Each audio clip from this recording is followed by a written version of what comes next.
guys look like you're putting together another formidable tandem there. I mean, the coaches talk about you being ready to sort of cut loose with a monster year, and then somebody said he'd taken a quantum leap. Is that how you see it? Oh yeah, I've really seen it, especially this spring. Tony spent a lot of time in the film room, understanding his weaknesses and his strengths, and what we need him to do for our defense. The more he starts to develop as a player, he's a pretty young player. His first year, last year was his first year actually getting to play. It's going to take a lot of effort on his part to step up and be the guy that we need him to be. Do you feel like you're just in a groove right now? Oh, I feel like the whole defense is in a groove. As you can look out there today, actually, I feel like a lot of guys did pretty good. We had a couple picks, couple touchdowns actually by the defensive side. So I feel like the whole defense is finally starting to click. What are you looking to work on this summer? Like I said, we got to get in the film room. A lot of guys have to understand their roles. They got to understand how they can help the team, not only on the defensive side, but also special teams. That's a really big component of winning games.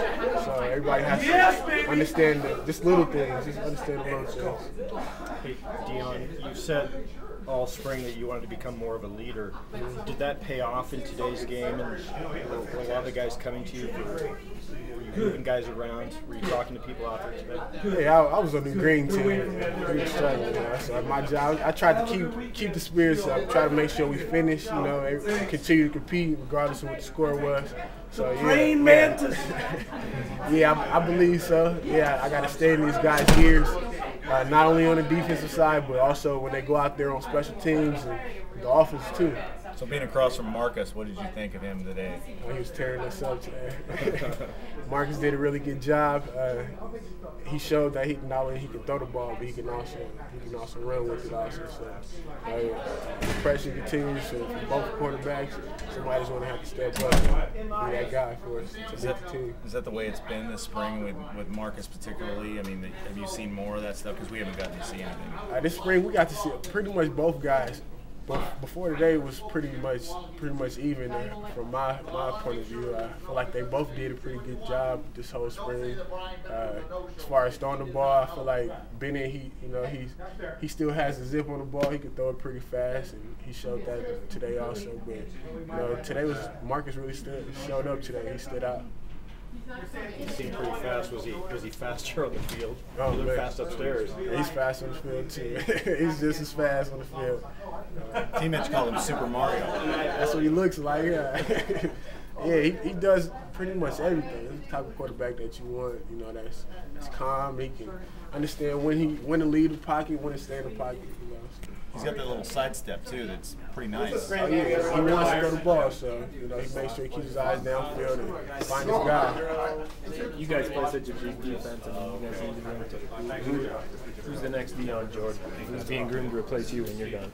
Oh man. It looks like a lot of Tony today playing drive. Oh yeah, T-Dub. Like I said, he's learning. He's learning his position. Yeah. Like I said, he's gonna have to take a lot of time in the film room. Yeah. In the weight room, just little things to help him when he gets on the field. So just play instead of thinking about what he's doing. He's just out there just playing. Yeah. I feel like as the time goes on, he can be that guy. Okay. Where did that nickname come from? I have no idea where he came up with that, but I don't know. Praying mantis is pretty deadly insect. Go for the head. I know one thing. They go for the head first, and they take the head out. All right, thanks. After a whole month playing with Eric, what are your final impressions? First month in. I feel like he's very talented. This guy is very talented. As you know, he plans on playing basketball here as well as football. So Eric's just going to he's a young guy, so it's going to have to click to him is that you got to work hard every day, and that's the only way that you're going to be able to be the player that you want to be and live up to those expectations that everybody else has for you. Can you take him in hoops? Oh yeah, I take him. I might have a problem when we get down to the box, but I take him. Does him playing make you want to come play? Not really. When he's out there, I'll definitely I'll be out there watching. What's up with the sizzle comparisons? You heard those? Oh yeah.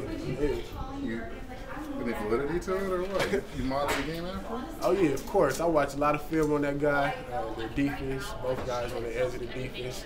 Like I said, not only Terrell, but the guys that play for the Steelers, they also have some very good pass rushers there, and people that like to get at the quarterback. And actually, Terrell Suggs went to my rival high school right down the street. Is that true? That's definitely true. I got to see him work out a couple times, worked out with him in high school. This guy thinks you have a big year, you might be a first-round pick. He knows all about the NFL, so ask him. As a 3-4. Yeah. Now would you see yourself as 3-4 backer? Oh yeah, I get after the quarterback. I get to play in coverage. I came here. You can drop, you can do that, that's what he wants to know. That's what he does it now. Yeah. See, I don't know these things. They run a 4-3 hybrid 3-4, and then they drop him a lot. Now I can play in coverage. I came here to be receiver, so I got the speed to run with. Yeah, but you know what? They didn't play 3-4 and they had Mario shifting there. They didn't ask him to